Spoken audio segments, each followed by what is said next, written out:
Love does not survive betrayal. They say you never truly know a person until you find them in your own bed, without clothes, and carrying a powerful man's child. I wish that was the worst part of my Tuesday, but it was not.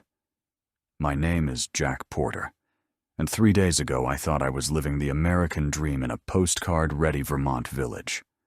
I had a 2-story farmhouse with good bones, a construction outfit that paid the bills, and a wife who looked like she walked off the cover of a corporate brochure. Lauren had that sharpened kind of beauty that made other men stare and made me feel like I had won some cosmic lottery. Turns out the house of cards was already falling. I was too blind to hear the wind. It started at Nora Benson's backyard barbecue last Saturday. Nora is our neighbor, the sort who knows everyone's business before they do and treats gossip like a sport.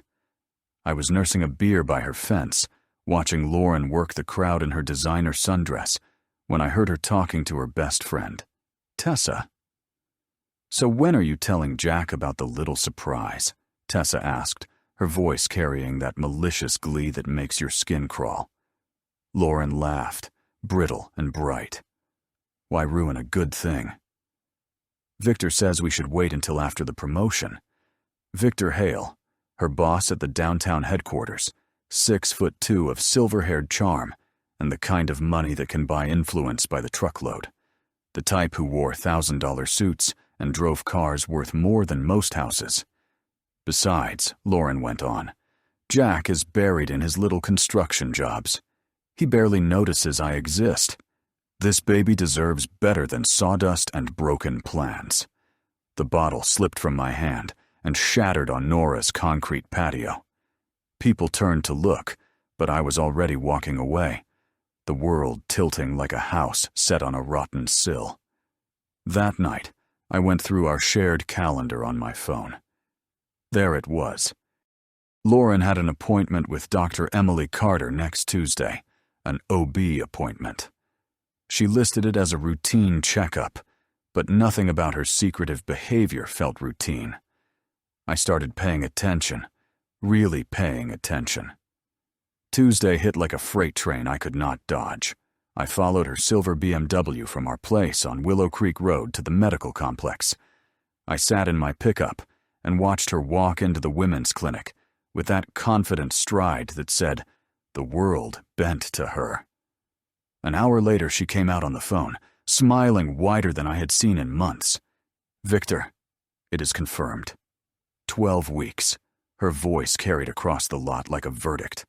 I know. I know. Jack suspects nothing. I drove home in a fog, hands shaking on the wheel. 12 weeks. That put conception around Valentine's Day, when I'd been in Boston for 3 days finishing a renovation, and Lauren claimed she was too sick with the flu to come along. The puzzle pieces locked into place with a sick click. The expensive jewelry that showed up without an explanation. The late nights at client dinners. The way she had started looking at me like I was gum on her heel. I pulled into our driveway and sat 10 minutes staring at the house I had been renovating for 2 years. The wraparound porch was still half finished, lumber stacked beside the steps, like good intentions going stale. The place looked tired, like it had given up on being beautiful. That is when I made my first mistake. I decided to confront her. Lauren came home around 6 with takeout from the pricey Thai place on River Street. She had that after-work glow that used to make my chest tighten with pride. Now it made me sick. "We need to talk," I said, blocking her path to the kitchen. She set the bag down and turned, her face shifting from mild annoyance to something colder. "About what?" "About Victor Hale. About the baby you are carrying that is not mine." Silence fell like a curtain. Then she smiled. Not the warm smile I married 8 years ago. Something sharp and calculating. "Took you long enough," she said, brushing past me toward the stairs. "I wondered when you would grow a brain." That is it. That is all you have to say. She paused on the 3rd step, fingertips resting on the banister like a model striking a pose. What do you want me to say, Jack? That I am sorry. That it did not mean anything. She laughed, the sound rattling the half-renovated room. It means everything. Victor can give me what you never could. Security, status, a future that does not include wondering if we will make rent. We own this house outright. My business is solid. Your business is a small-time outfit in a dying mill town. She lifted her chin. Victor is offering me vice president at the regional office. Real money. Real opportunities. And his baby. Her hand went to her still flat stomach. A baby with a trust fund and private school already mapped out. Not bad for 3 months of work. The casual cruelty hit like a punch. Get out. Excuse me. Pack your things and get out of my house tonight. A seam opened in her composure. Do not be dramatic, Jack. We can work this out. I will keep the baby. You keep the house. Everyone wins. Everyone wins. I roared, surprising us both. You cheated, got pregnant by another man, and now you want a deal. It is not like we had anything real, she said, voice turning to ice. When was the last time you looked at me? Really looked at me? I am 34, Jack. I am not wasting my good years playing house with someone who treats me like furniture. I stormed upstairs, yanked her suitcases out of the closet, and threw them on the bed. Pack. Now. You cannot kick me out. I live here too. Watch me. For an hour, I stood in the doorway, while she packed her designer clothes, and the shoes, worth more than my tools. She moved slow, dragging out every second, waiting for me to back down. I did not. When she finished, I carried her suitcases down and hurled them through the front door. They landed with heavy thuds on the gravel, silk and lace spilling like confetti. You are making a mistake, Lauren said from the threshold. No, I said, slamming the door. I am fixing one. I watched through the window as she gathered clothes, face tight with humiliation. Nora was in her garden next door, pretending not to watch while taking in every detail. By morning, the whole town would know that Jack Porter threw his wife out like yesterday's trash. Good. Let them talk. I cracked a beer and sat on my half-finished porch while Lauren loaded her car. She kept glancing back at the house like she expected me to come running, begging forgiveness. I raised the bottle in a mock toast and drank. She drove off without a word, taillights fading into the evening like dying stars. I should have known it would not end there. Near midnight, headlights swept across my yard. Not Lauren's BMW. Bigger, darker. I peered through the glass and felt cold slide through me. A black SUV idled in my driveway. 3 men climbed out, moving with the casual confidence of people who get their way through intimidation. I recognized the biggest one. Blake Turner, 6'4" of ex-military muscle, and Victor Hale's head of security. I had seen him around, always in tailored suits that could not hide the hard shape under his left arm. I grabbed the baseball bat by the door and stepped onto the porch. Private property. Time to leave. Blake smiled, teeth too white and too perfect. Easy there, Carpenter. We just want to chat. Nothing to talk about. Boss says otherwise. He nodded to the younger guys with him. Says you have been harassing his girl. That is not neighborly. His girl was my wife 6 hours ago. Funny how fast things change. Blake stepped closer, the scent of expensive cologne mixed with something darker. Here's how this goes. You apologize to Mrs. Porter for your tantrum. You take her back quiet. You pretend that baby is yours when it comes. Or what? Or we get creative about teaching manners. I tightened my grip on the bat. 3-on-1 is not fair. Blake laughed, the sound bouncing off the trees. Fair has nothing to do with it. This is about knowing your place. And what place is that? Under my boss's boot heel, I swung. The bat caught Blake in the ribs. He folded with a grunt. For a heartbeat, I thought I might have a chance. Then his friends introduced me to a telescoping baton, and the world burst into stars and black. When I crawled back to consciousness, I was bouncing in a trunk, wrists zip-tied behind me, mouth full of copper taste. Every pothole slammed my skull. The stink of motor oil turned my stomach. The car stopped, and the trunk opened to Blake's silhouette under a canopy of pines. We were deep in the woods, the kind of deep where you can scream and nobody hears. "Rise and shine," he said, hauling me out by my collar. "Time for your lesson."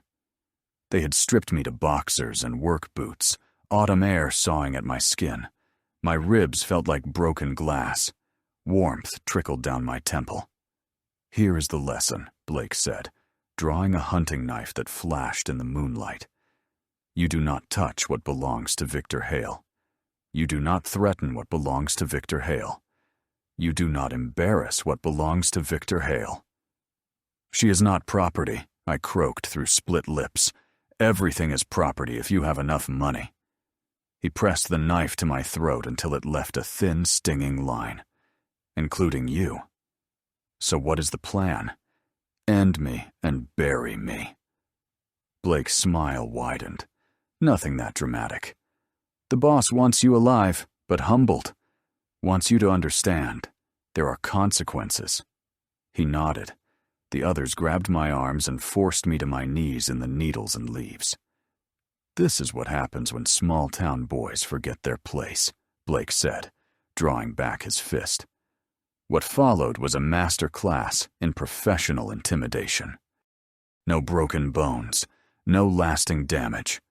These were experts who knew exactly how far to go. When they finished, I looked like I had been hit by a logging truck, but I was breathing.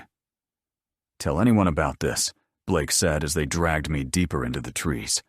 "And next time, we'll not be friendly." They tied me to a pine about 5 miles from the nearest road, tight enough to kill circulation. The October cold bit hard. "Someone will find you eventually," he called as they left. Or they will not. Lesson learned either way. Their footsteps faded. Wind hissed through the needles.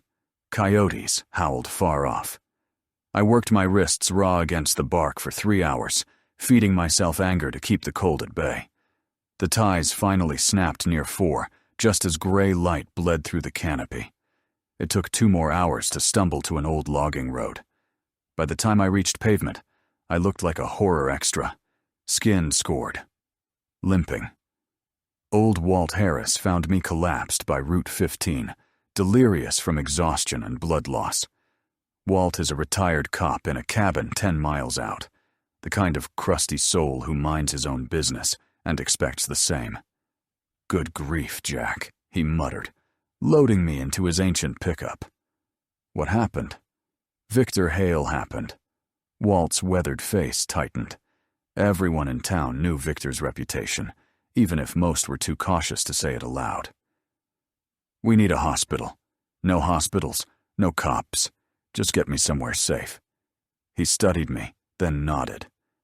"My place." He spent the day cleaning cuts and feeding me soup while I told him everything. Walt listened, grunting now and then. "So what is your play?" he asked when I finished. "I do not know." "Figure fast. Men like Victor do not warn twice. Next time is permanent." That night, on Walt's lumpy couch with ribs taped tight, I stared at the ceiling and let anger harden into something sharper. Victor thought he had broken me. He thought he had taught me my place. He was wrong. I spent the week at the cabin healing and planning. Walt had contacts across the county, an invisible network of retired cops, bartenders, mechanics, and tradesmen who kept small towns running. In 3 days, I knew more about Victor's business than his own accountant. He was dirty, but careful. Nothing flagrant on paper, just creative accounting and selective bids that minted fortunes for men with flexible morals. He owned a fat slice of the commercial real estate, had stakes in 3 construction firms, and kept a stable of local politicians who jumped when he whistled. But every man has a weak seam. Victor's was his ego. He liked being seen as untouchable. He fed on fear and the respect that comes from it. He liked to take what he wanted and skate away clean. That pride would be the pry bar. First target was Blake Turner. I watched him 2 days. Every Tuesday night he hit Murphy's Bar on River Street to drink expensive whiskey and loom over locals. He parked his pristine black Mercedes in the alley behind the bar. Tuesday, near midnight, he stumbled out, drunk enough to be slow, but not helpless. Perfect. I stepped from the shadows with an aluminum bat from Walt's garage. Remember me. His hand went for the shoulder holster, but he was slow and sloppy. I cracked his knuckles with the bat, sending the pistol skittering into a storm drain. "Easy, tough guy," I said. "We are just going to talk. You are a dead man, Porter?" "Maybe." First you learn manners. What followed was not pretty, but it was efficient. No broken bones, no permanent harm. I had learned from the best. When I finished, I zip-tied his hands, duct-taped him to the driver's seat, rolled down every window, cranked the heat, and dumped a bucket of raw shrimp I bought from the fish market under the dash. "By the time anyone finds you," I told him, "this car will smell like low tide in July." Have fun explaining that to your boss. I snapped pictures with his phone and posted them to every account he owned. By sunrise, the images were everywhere. The big enforcer reduced to a zip-tied, shrimp-scented punchline. The next morning, I drove to Victor's office complex. I did not go in. I sat in the lot and waited for him to see me.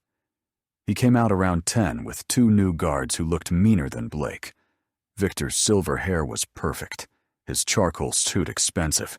He looked like money until his eyes found mine. I rolled my window down and smiled, giving a little wave. "Beautiful morning, Victor." His face went white. He said something to his guards, but they recognized a public lot full of witnesses. They piled into Victor's Bentley and rolled out. Message delivered. I was not hiding. That afternoon, Lauren showed up at Walt's cabin. "Jack, we need to talk," she said, standing on the porch in a tight maternity dress that showed her growing bump. "Nothing to say," I replied, not moving from my chair. "You cannot keep this up." Victor's lawyers can take a number." Her poise cracked. "You will get yourself hurt." "Maybe. First, I will make sure everyone knows what kind of woman you are. What is that supposed to mean?" I held up my phone with a screenshot of the town's private group, the digital gossip mill, where information outruns fire. Someone posted a photo of Lauren and Victor kissing in the Riverside Motel lot, along with a tidy timeline of the affair. "Nora has been busy," I said as the color drained from Lauren's face. "Turns out she has been tracking your love nest trips for months. Amazing what people notice when they pay attention." "You fool. I learned from the best." Lauren looked ready to argue, but her phone lit with notifications. Her face went ashen as she scrolled. "This will not work," she said, but the steel in her voice was gone. "Victor will not let you ruin him. Victor will be busy saving himself." She left, fear in her eyes. The untouchable corporate wife was learning that some things cannot be bought or bullied. That night, a brick crashed through Walt's front window. The note tied to it was short. "Back off or else." Subtle, Walt muttered, sweeping shards. Real subtle. They are desperate. Desperate men do stupid things. "You sure you want to keep poking this bear?" I thought for 2 seconds. Yes. The next phase needed finesse. Victor's empire stood on reputation and intimidation. That meant his true weakness was public embarrassment. I started small. Anonymous tips to the local paper about his deals. Careful questions at council meetings about no-bid contracts and campaign contributions. Nothing reckless, nothing false. Just enough to plant seeds. Within 2 weeks, the whisper campaign sprouted. People who had been afraid to question him found their voices. Shop owners he had muscled started sharing stories. The real break came when I met Danny Pratt, a local reporter who had tried for years to crack Victor's operation, but never had enough to print. "I can give you what you need," I told him over coffee at a diner outside town. "But it has to be done right. No swagger, no leaps, just facts." Danny's eyes lit up. "What is your angle, Jack? What do you get?" "Justice. That is it." I thought of Lauren's cruel laugh, Blake's fists, the taste of pine and pennies. That is enough. Over the next month, we built an airtight case. Bank records, witness statements, documented payoffs. A paper trail that read like a master class in small-town corruption. The story hit on a Thursday, splashed across the county paper, with a headline that might as well have been a siren. By noon, every outlet in the state picked it up. By evening, it was everywhere. Victor's world collapsed like a rotten beam. The state attorney general announced an investigation. The feds opened a file. Local prosecutors started issuing subpoenas. Within a week, 3 of Victor's biggest government contracts were suspended. The worst damage was social. In a town like ours, reputation is currency, and Victor's had been burned to ash. Lauren tried to distance herself, but it was too late. The affair was public, and her pregnancy became the town's favorite topic. She moved in with Tessa, but even her best friend started looking at her like a liability. I was at Murphy's one Friday when I heard Nora at the next table. "Can you believe the nerve of that woman?" she said, voice carrying across the crowd, parading around with another man's baby like a victim. "I heard Victor has not returned her calls in 2 weeks," another woman said. Heat went up, and he dropped her. "What did she expect?" Nora replied. "Men like that do not leave their wives for their side pieces. They use them and move on." The talk rolled on. Every remark another shovel of dirt on Lauren's social life. I should have felt satisfied. The people who tried to break me were tasting consequences. Justice came with a garnish of public humiliation. But it was not enough. Not yet. The final meeting happened on a cold November evening at the old Willow Mill, the abandoned factory that gave our road its name. The building had been empty 20 years, a crumbling monument to the town's past. I chose it for a reason. Isolated enough for privacy, public enough that the story would spread. Symbolic weight never hurts. Victor showed up alone, which surprised me. I expected guards or lawyers. Instead, he climbed out of a battered sedan, his Bentley repossessed a week earlier. He looked 10 years older. "You wanted to meet," he said, voice stripped of command. "Here I am." "Funny how things change," I said, stepping from the shadows. 2 months ago you had me beaten and dumped in the woods. Now you drive a 15-year-old car and rent a 1-bedroom above the hardware store." He clenched his jaw but did not argue. Investigations froze his assets. His wife filed for divorce and took half of what was left. The mighty had fallen fast. "What do you want?" he asked. An apology would be a start. "For what?" "For thinking you owned this town. For thinking you owned my wife. For thinking you could ruin me and walk away clean." He laughed without humor. "You think you have won. You think wrecking me makes you a hero. I think it makes us even." "Even?" His voice rose. "You cost me everything. My business, my reputation, my marriage. Your marriage." I stepped closer until I could see fear in his eyes. "You mean the wife you cheated on with mine? That marriage. At least I did not air my laundry for the whole town." "No, you ordered a beating when I caught you." We stared across 10 feet of cracked concrete and debris. 2 men who had lost almost everything for different reasons. "So now what?" Victor asked. "You going to finish the job? Beat me here? Claim self-defense?" "Nothing that dramatic," I said, pulling out my phone. "I want the world to see the real Victor Hale." I hit the live button and turned the camera on him.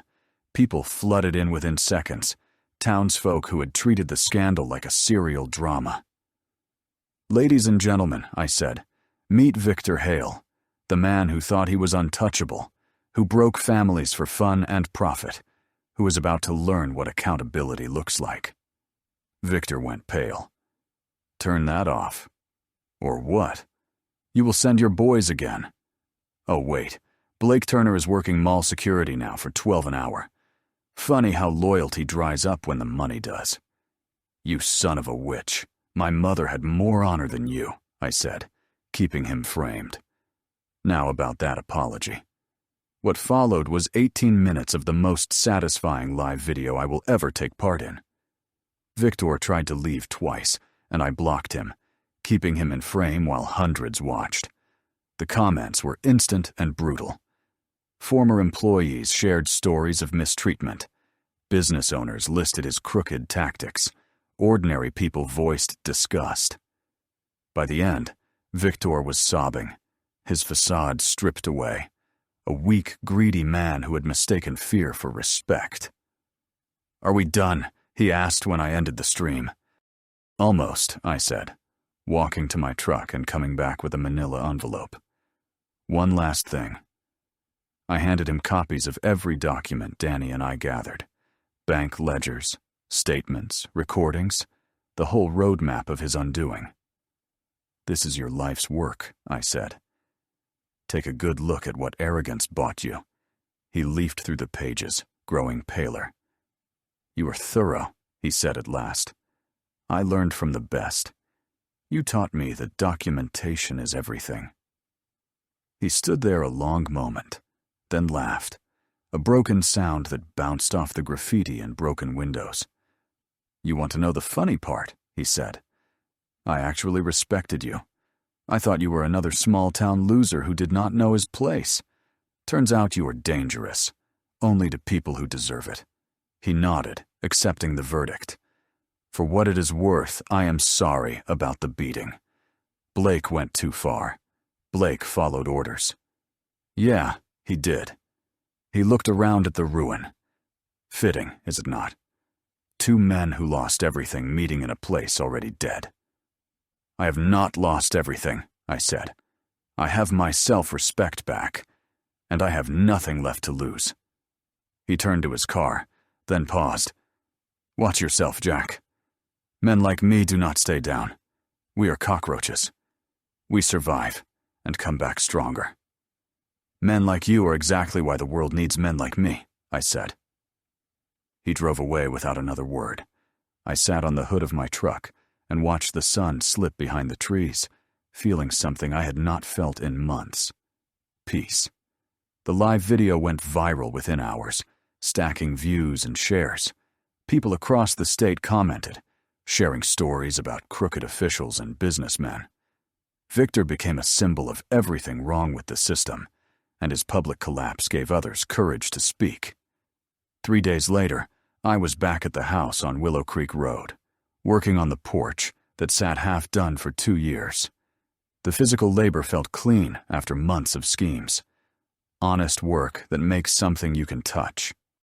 That is when Lauren and Tessa pulled up. They stepped out looking like disaster refugees. Lauren's designer wardrobe had been traded for discount maternity wear, and her salon hair hung limp. Tessa looked worse, eyes shadowed, carrying the hunted look of someone who learned that loyalty is a luxury. "We need to talk," Lauren said, voice missing its usual command. "About what?" I asked, not looking up from the board I was nailing. "About ending this. About a truce." I set down the hammer and faced them. "A truce? What makes you think we are at war? Do not play dumb, Jack. You destroyed everything Victor built. You made me a pariah." "I held people accountable," I said. "That is not warfare." Tessa stepped forward, desperation pulling at her face. "You do not understand what you have done. Victor is finished, but he is dragging the rest of us down. I am losing my house. Lauren cannot get work anywhere in the county. We are both. You are both meeting consequences," I said. "Welcome to the real world. This is not justice. Lauren said, voice cracking. "This is revenge. Sometimes they are the same." She started to cry. Real tears this time, not the performative ones she used to get her way. "I am pregnant, Jack. Whatever you think of me, the baby does not deserve to suffer for our mistakes." "You are right," I said, and they both blinked. That baby deserves better than a mother who treats adultery as a career move, and a father who orders beatings, like room service. "Then help us," Tessa pleaded. "You made your point. Everyone knows what we did. Is that not enough?" "No," I said. "It is not enough." "What more do you want?" Lauren asked. "I want you to understand that choices matter. I want you to live with what you did. I want you to wake up every day and remember you brought this on yourselves. That is cruel. So is cheating on your husband with your boss. So is getting pregnant and expecting him to raise another man's child. So is having him beaten and dumped in the woods when he objects." Her face hardened, a flicker of the old arrogance pushing through the tears. "You think you are righteous, the wounded husband with his noble payback. I think I am a man who was pushed too far and decided to push back. What about forgiveness? What about moving on? I will move on when I am ready. Right now, I am exactly where I need to be." They left, shoulders bowed, climbing into Tessa's car with the defeated posture of people who have run out of moves. I watched them drive away and felt no triumph, only a steady calm. That night, I sat on the finished porch with a beer and looked out at the town that had shaped me, broken me, and hardened me. The days that followed were quiet in the way a room is quiet after a slammed door. Work came back like muscle memory. I fixed the porch steps, straightened a sagging gutter line, rehinged a stubborn door, and put fresh stain on the railing. My hands remembered that honest work ends in something you can point to. News traveled faster than pickup trucks. Victor's empire kept crumbling. Contracts stayed suspended. The council voted to open competitive bids on projects that had long been rubber-stamped. 2 of his partner firms announced sudden leadership changes. A bank downtown put up a paper notice about asset reviews. The Attorney General's office issued a bland statement about ongoing inquiries. None of it needed my hand anymore. Momentum had taken over. Walt stopped by with a sack of hardware. He stood with me on the porch and looked at the straight lines and tight seams. "Clean work," he said. "You going to keep the place?" I nodded. "It is mine." He took a sip from the coffee I handed him. "Your video is still making the rounds. People are talking like they discovered a backbone. Funny what daylight does." He studied me for a beat. "You sleeping any better?" "Some. It helps to swing a hammer." Nora drifted over 2 afternoons later with a pie she pretended was surplus. She set it on the railing and angled for an update without asking. Her eyes said she already knew most of it. I cut us slices, and we ate in companionable silence. After a while, she said, "You handled it cleaner than most men would have." I shrugged. I handled it the only way I could live with. Danny Pratt called to say the paper had run a follow-up. He thanked me, and then said something that stuck. The story is bigger than him now. People are sending in tips about other towns, other deals. It is like somebody kicked a door and the hinges never catch again. "Good," I said. "Doors like that should stay open." Lauren did not return. I heard from a subcontractor that she and Tessa moved to a small rental on the edge of town. Someone else said Victor stopped taking her calls for good. The rumor mill said the promotion evaporated. Another rumor said the baby was a boy. I spent a morning thinking about a child who did not ask for any of this, and I sent a check to the local clinic with a note that it was for prenatal care in the name of Anonymous. It felt right, and it cost me less than my pride. Blake Turner faded into the background noise of the mall.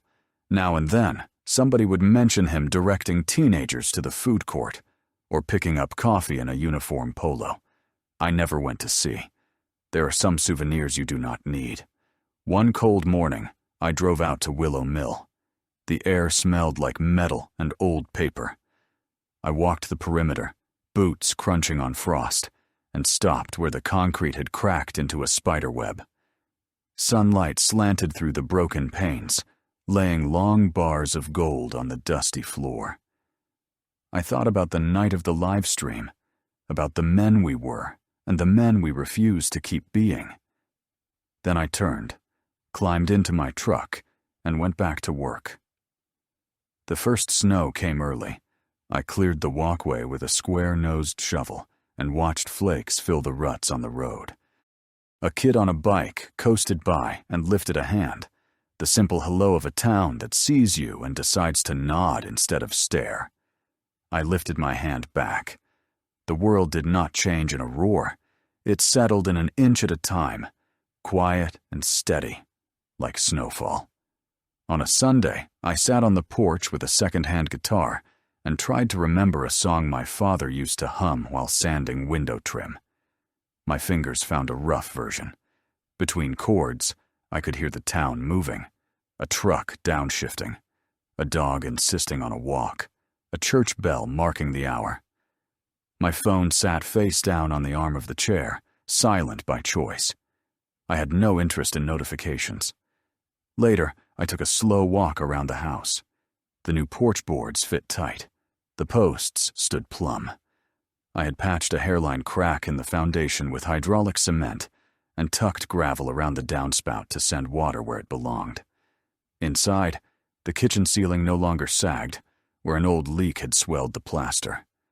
The house felt sound again. So did I. One evening, as pink light ran across the ridge, a sedan eased to the curb. Victor stepped out alone. No suit this time, just a plain coat and a face that looked like it had learned to live without applause. He stayed on the sidewalk and lifted a hand in greeting. I walked down the steps, but did not close the distance. "I came to say one thing," he said. "Then say it." He took a breath. "I was wrong about who you are. I was wrong about who I am. I did harm. I am not asking you to say anything back. I'm just saying it out loud so it counts." He waited a beat, then nodded once and got back in the car. As he pulled away, he looked smaller, not because he was diminished, but because the town had finally returned to normal size. Bullies only look giant when we crouch. Walt dropped by the next morning. He stood where Victor had stood and squinted at the tire tracks. "Wanted to see if you needed a witness," he said. I smiled. I did not. He tapped the porch post with his knuckles and listened to the thud. "Sounds right," he said. "That is what matters." Winter settled in. I took on 2 new jobs, a barn repair and a kitchen gut. Workdays ended with stiff shoulders and the clean ache of earned fatigue. Night ended with sleep that did not jerk me awake. When the first thaw came and water started to run in the ditches, I pulled a lawn chair into a patch of weak sun and let my boots steam. A week later, an envelope arrived from the county office. It contained a notice that certain contracts would be reopened for competitive bidding, along with an invitation to submit. The letter was standard, bland, unexcited. It felt like the most honest thing I had read in months. I set it on the table and smiled at nothing in particular. On a Saturday morning, I saw Lauren across the street at the market. She stood by the apples, one hand on her belly, face tired but composed. For a second, our eyes met. She gave a small nod, the kind you offer to a person you once knew well and no longer do. I nodded back. No scenes, no speeches. Just 2 people who had survived their choices long enough to keep walking. I paid for my coffee and stepped into the cold. By spring, the porch rail had weathered to a soft gray, and the yard had found that scruffy look it wears before green fills in. I replaced a warped picket and reseeded a bald patch by the steps. A kid on the next street learned to throw a curve. Someone painted a door on Willow Creek Road, a hopeful yellow. I ordered lumber, sharpened blades, wrote estimates, and kept the shop broom handy. Life did what it always does when given half a chance. It proceeded. One evening I set a fresh board on the sawhorses and marked a clean line with a pencil. The line was straight. The saw hummed. The cut was true. I sanded the edge with 3 slow passes, blew off the dust, and admired the fit. That is all I ever wanted, really. Not revenge carved in stone. Just the steady knowledge that if something is out of square, you can take the time to set it right, and when it is right, you leave it better than you found it.